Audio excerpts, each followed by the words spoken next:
บายดีFC ทุกท่านเด้อมื้อนี้คำลาสิพาไปเบิ่งสวนมะเกียงพี่น้องสวนมะเกียงน้ำบากเนาะที่ว่าเพิ่นได้เอาแนวพันธุ์ที่ว่าเป็นมะเกียงแซ่บแล้วก็ทนทานต่อพยาธิแมงไม้นะเพิ่นมาปลูกไว้เป็นสวนรวมพันธุ์เนาะแต่ว่าอยู่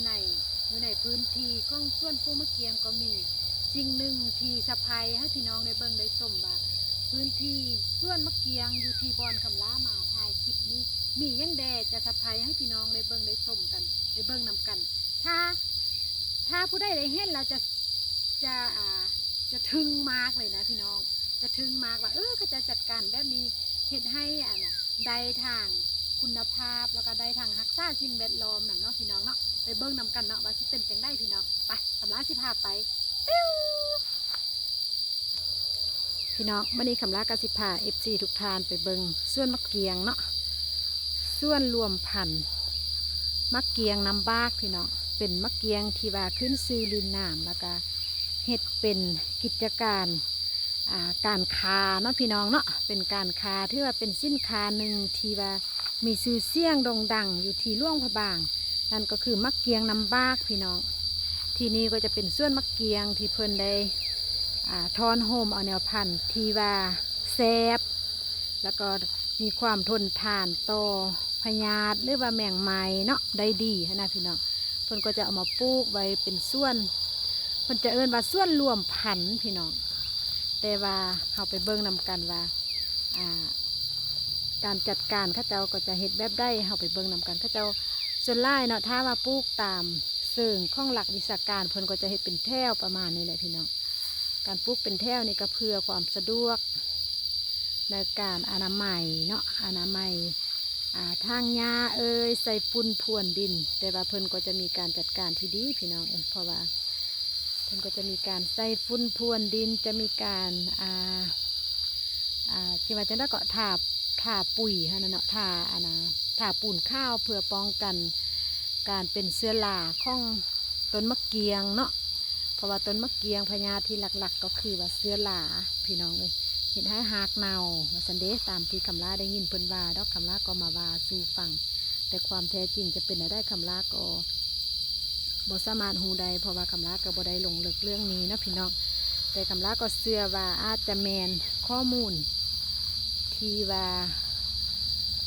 ค่อนข้างที่แมนย่ำนะเนาะถ้าว่าบ่แมนความจริงเพิ่นก็จะบ่สามารถเอามาเบามายังยืนให้สาวบานหรือว่าสาวส่วนที่ปูมะเกียงได้หับหูหรือว่าปฏิบัตินำนะเนาะ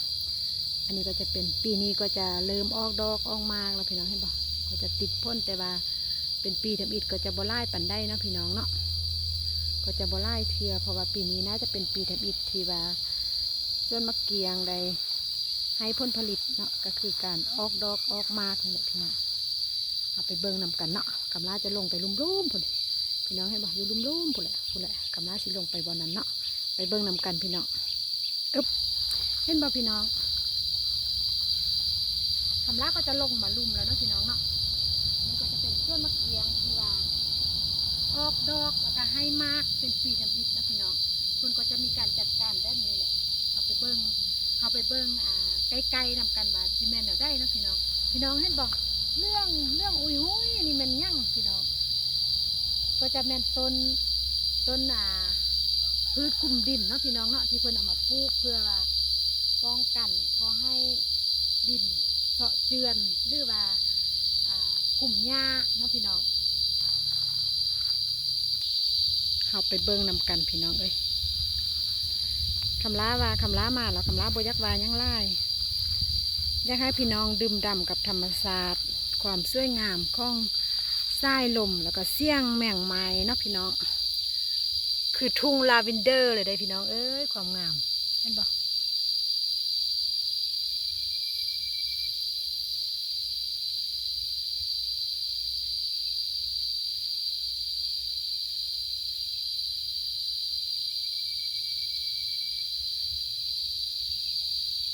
จะเป็นอาราคิดปิงตอยหรือว่าถั่วดินเขื่อนะพี่น้องถั่วดินเขื่อก็จะเป็นพืชคุมดินที่ดีที่สุดพี่น้องเห็นบ่ เ พิ่นก็จะปลูกคุมหญ้าอยู่ที่สวนมะเกียงพี่น้องก็จะเรื่องอุ้ยหุ้ยเรื่องอามลามเลยนะพี่น้องปานทุ่งสิว่าจังได้เกาะทุ่งดอกมันยังวะที่ว่าเป็นดอกเรื่องไล่ๆนะพี่น้องเลยอันนี้ก็จะเป็นดอกมักถั่วดินเขื่อเนาะที่ว่าเพิ่นปลูกคุมดินอยู่ที่สวนมะเกียงเด้อพี่น้อง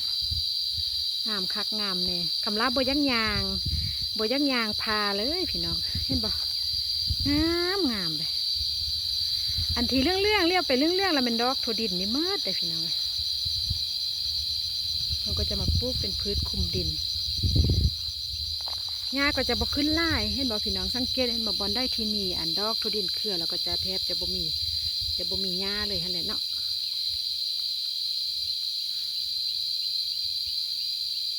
ได้พี่น้องดอกถั่วดินเครืองามคักเนาะพี่น้องเนาะผสมประสานกับเสียงแมงอีจากจันฮองคำควรมวนซืนเนาะเพิ่นก็ฮ้องบรรเลงตามภาษาความสุขของสัตว์ซ่าวาสิ่งแหละพี่น้องเอ้ยทุกชีวิตก็ล้วนแต่มีความ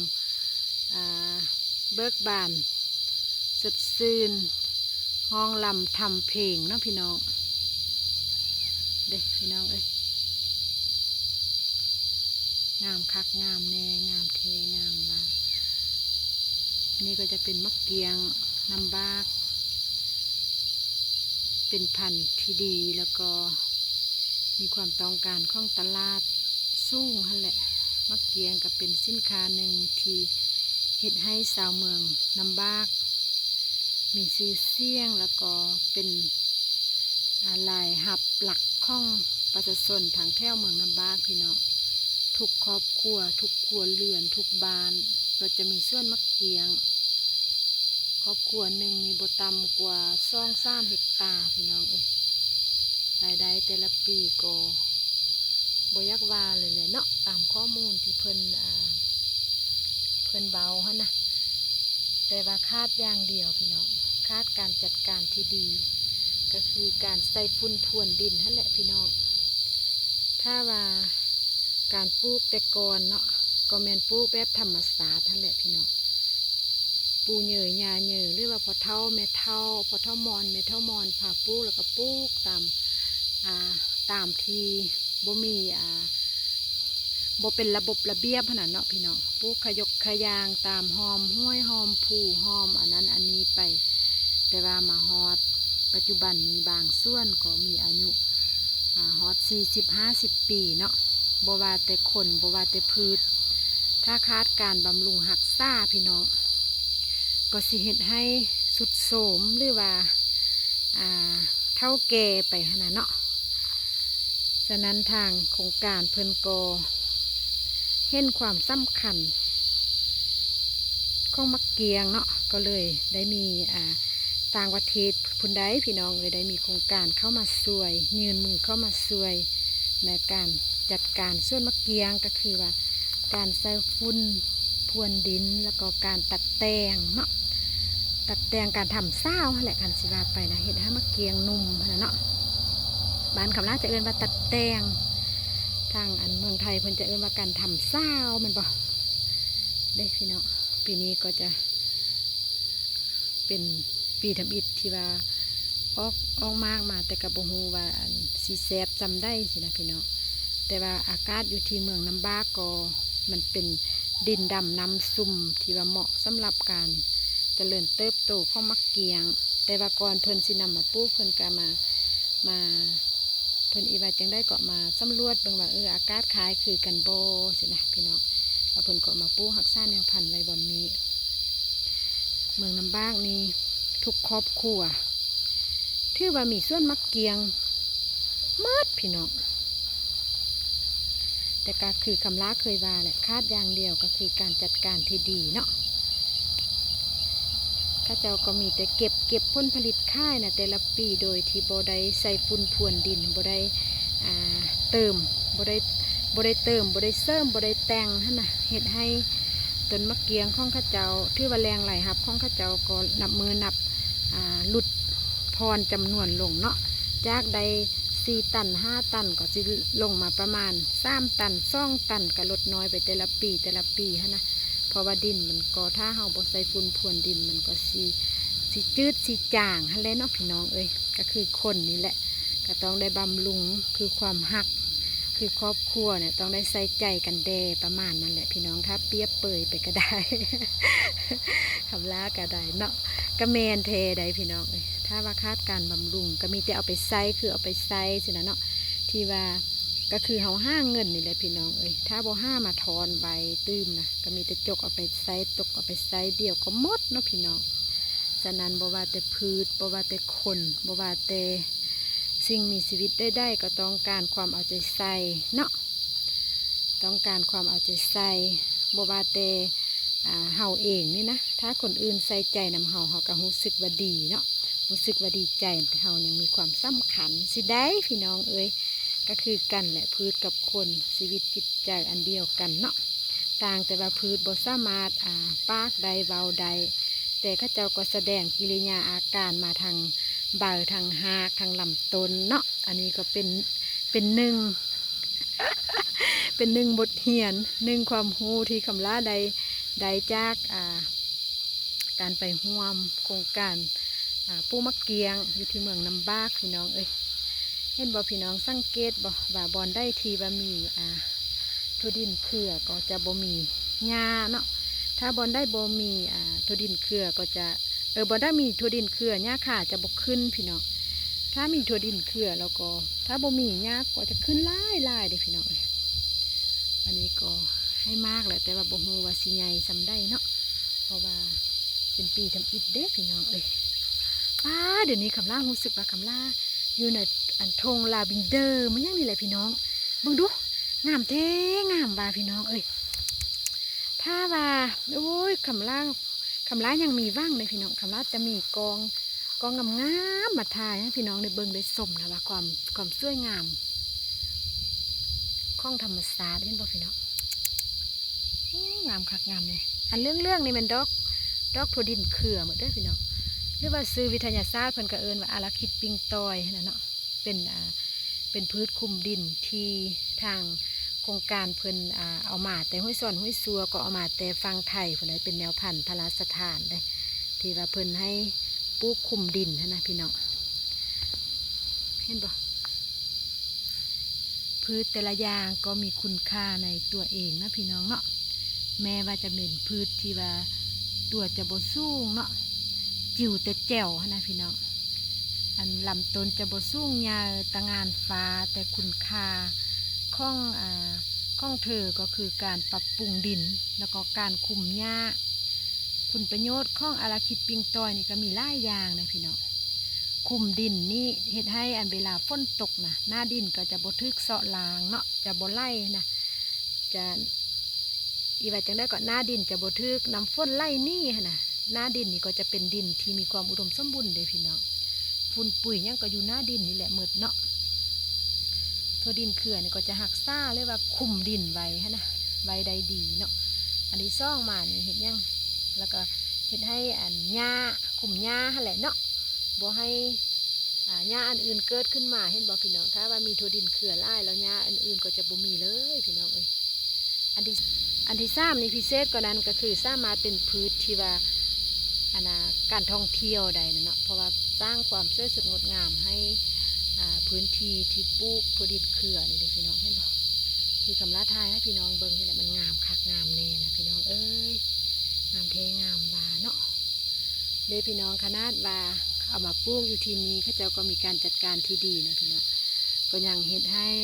มีบางต้นเนาะเพราะว่าปลูกลงดินแล้วบ่ฮู้ว่าดินจะดีบ่เบืองอันแมนอยู่ว่าพื้นที่อันเดียวกันแต่ว่าบางจุดก็เป็นดินหินดินทรายยังก็มีเลยพี่น้องก็เลยเห็นให้บางต้นก็บ่งามเนาะคือแบบนี้แหละเพิ่นว่าลูกพอเดียวแม่เดียวกับบ่คือกันสิสำสายังเนาะลูกไล่พอไล่แม่ลูกไล่พอต่อไล่ห่างคือเพิ่นว่าหั่นแหละพี่น้องเอ้ยจะให้เป็นคือเดียวกันก็เป็นไปบ่ได้ไล่คนก็ไล่ความคิดเนาะแล้วก็มีจุดหนึ่งเนาะสามารถจูนเข้ากันได้ อันเดียวกันได้ก็คืออุดมการณ์ความหักความแพงความซื่อสัตย์ให้ใจคนอื่นคนอื่นก็ให้ใจกับเฮาเนาะแต่ก็ต้องเบิ่งสถานการณ์ไหนเพิ่นว่านะให้มันถือคนนะเนาะให้ใจก็ได้เนาะ เมาแล้วก็เกี่ยวมาบรรหาหัวใจโอ้ยคำลานี่สิไปเป็นอันนะ สิไปเป็นอันขู่ซ่อนอันบรรหาหัวใจสะบ้อพี่น้องเอ้ยบรรหาความรักนี่แหละกะว่ากันไปแหละฮูสำได้กะเว้าสำนั้นเนาะเว้าไล่กะบ่ได้เพราะว่าเฮากะบ่ฮู้เด้พี่น้อง ว้าพี่น้องคำลาสิเก็บอันผักกูดนี่ก่อนพี่น้องผักกูดก็ไล่เด้โอ้เห็นบ่ผักกูดข้าวผักกูดบ้านคำลาจะเอิ้นว่าผักกูดงองผักกูดนี่นะกินก็จะแซ่บจะหวานเลยพี่น้องแกงสะนอไม้ความแซ่บบ่ให้ว่าเด้นี่ก็จะเป็นส่วนมะเกียงเด้อพี่น้องที่คำลาพาพี่น้องมาเบิ่งมาชมเพิ่นก็จะมีการจัดการที่ดีเพิ่นก็ปลูกแล้วก็มีการให้น้ำมีระบบการจัดการน้ำคักแน่พี่น้องเห็นบอกงามคักพี่น้องเอ้ยคำลาถ่ายคลิปแล้วคำลาก็สิเก็บผักกูดนี่แหละพี่น้องเก็บผักกูดไปเฮ็ดซุปกินหรือว่าไปใส่แกงหน่อเนาะ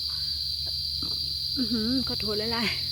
ๆถ่ายไปถ่ายมาก็คลิปนี้ก็ได้รับการสนับสนุนจากแพงคำล่าหลวงพระบาง แพงคำล่าสแนลเนาะเป็นพ่อพี่น้องผักกูดป่าเด็กนี่นะกูดป่าแท้ๆนี่แหละเห็นบ่เก็บไปสุกไปแกงนี่โอ้ความแซ่บบุ้งว่าทางนั้นเพิ่นเอิ้นจังได้บ้านคำล่าจะเอิ้นมาผักกูดอันนี้ก็เป็นส่วนมะเกียงเด้อพี่น้องส่วนมะเกียงน้ำบากเนาะคำล่าก็จะทายทุกซดทุกซอยมาฟังมาตอนพี่น้อง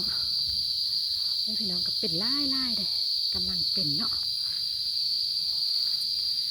บ้านมะเกียงใหญ่แล้วกับน้าสิมาทายให้พี่น้องในเบิ้งในส้มหน่อยไหมได้เห็นบ่พี่น้องมะเกียงน้ำบากค่ะมะเกียงก็มีซ่องแบบได้พี่น้องอันนึงจะเป็นมะเกียงน้อยมะเกียงน้อยก็จะเป็นมะเกียงกาซี่เนาะเพิ่นเอิญน่ะเนาะมักจอมนะถ้าว่าบ้านกับร้านจะเอิญว่ามักจอมเนาะมะเกียงน้อยฮะนะแต่ว่ามะเกียงในแท้นี่ก็คือมะเกียงน้ำบ้านั่นแหละแต่บางคนก็มักพุกเพิ่นจะเอิญว่ามะเกียงใหญ่ว่าใหม่พี่น้องก็คือว่าเราแต่ละคนเอิญบ่คือกันเนาะบ้านกับร้านก็จะเอิญว่ามะเกียงน้ำบ้ามะเกียงน้ำบ้าก็จะเป็นแบบนี้แหละพี่น้องโอ้เสียงแมงอีเสียงแมงอีห้องพี่น้องเอ้ยอันนี้ก็เป็นไล่อันนี้จะเป็นมักจอมอันนี้นะนี่ดูดอกไม้ทุ่งลาเมนเดอร์แท้ๆนี่ได้พี่น้องที่คำลาก็สีให้เบิ่งดอกไม้เด้ดอกมักถั่วดินเครือเห็นบ่งามสุดเสือหูเสือตาเลยนะพี่น้องเนาะ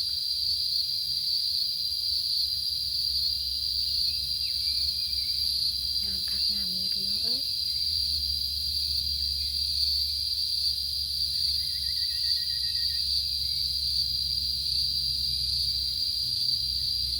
คำลาบ่ยังวายยังไล่ บ่ยังวายยังไล่ย่าพี่น้องในเบิ่งในสมความงามแล้วก็ฟังเสียงจักจั่นห้องเนาะ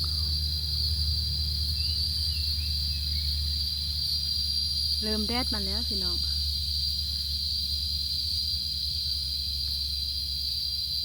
ดอกถั่วดินเครือนี่ก็จะบานตอนช่วงประมาณ9:50 11 โมงเลยพี่น้องดอกก็จะบานถ้าว่าแดดแห้งเราก็จะหุบดอกก็จะหุบเขาเนาะก็จะบานตอนเสาร์แหละพี่น้องคันสิบาไปก็ได้บานตอนเสาร์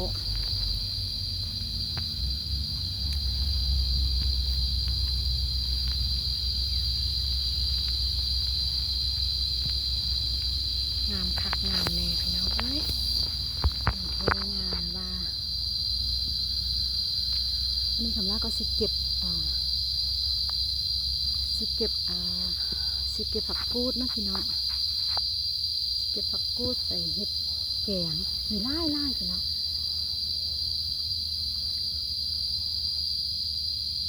คลิปนี้ก็เป็นคลิปที่คำล่ามาถ่ายส่วนมะเกียงน้ำบากเด้อพี่น้อง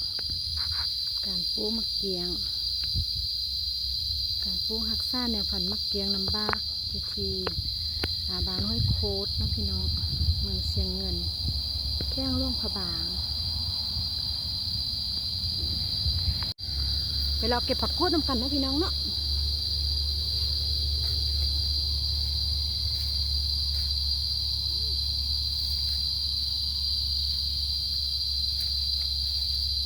แซ่บแท้นะแซ่บว่ะพี่น้องเอ้ย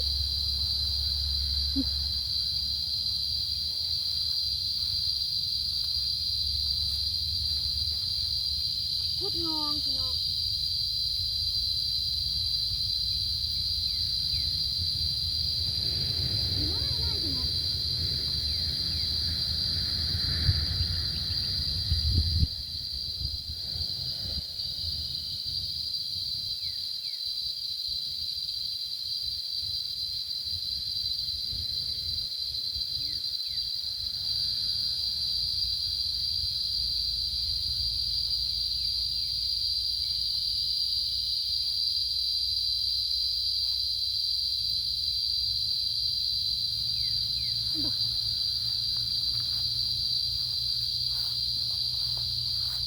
ผักกูดงองค่ะ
ขอบคุณพี่ๆเพื่อนๆทุกท่านทุกบ้านเด้อที่ให้เกียรติติดตามรับชมฝากกดไลค์กดซับสไครต์กดไลค์กดแชร์เป็นกำลังใจให้คำล่าล่วงพะบางเด้อพี่น้องคำล่าชาแนลแผงคำล่าชาแนลเนาะฝากโดยเด้อพี่ๆเพื่อนๆฝากซองแผงคำล่าชาแนลอยู่ในอ้อมอกอ้อมใจพี่ๆเพื่อนๆทุกท่านทุกบ้านแล้วก็ขอบคุณ FC ทุกท่านที่ให้การสนับสนุนคุ้มสู่ดูแลเบิ่งแยงคำล่ามาตลอดเนาะก็ให้ผู้ชมทุกท่านจงมีสุขภาพแข็งแรงลำรวยรวยมีความสุขในชีวิตส่วนตัวแล้วก็ครอบครัวขอให้เฮงๆปังๆทุกท่านทุกบ้านเด้อบายบาย thank you so much ขอบคุณมากนะคะ ขอบคุณหลายๆเด้